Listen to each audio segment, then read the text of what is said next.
E rientriamo in studio in compagnia di Paolo Massone, che ha scritto e diretto lo spettacolo Manco tasse pago, meglio se fisco tasse baccalà, sabato 12 marzo all'auditorium di Villa Guidini di Zero Branco, la compagnia dei papà, naturalmente per un evento a sostegno a favore della Onlus Ogni giorno per Emma.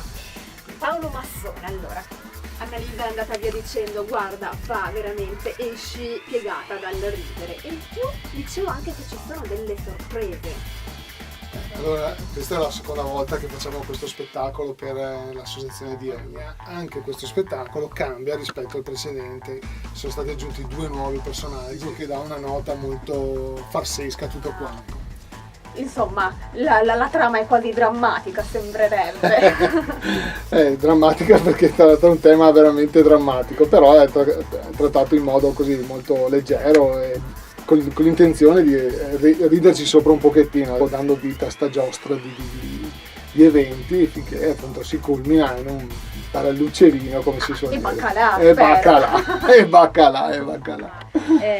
Spendiamo una parola anche sulla compagnia dei papà, ricordiamo com'è nata questa realtà. Sì, la compagnia è nata nel 2001, quindi quest'anno festeggiamo i 15 anni, proprio a marzo.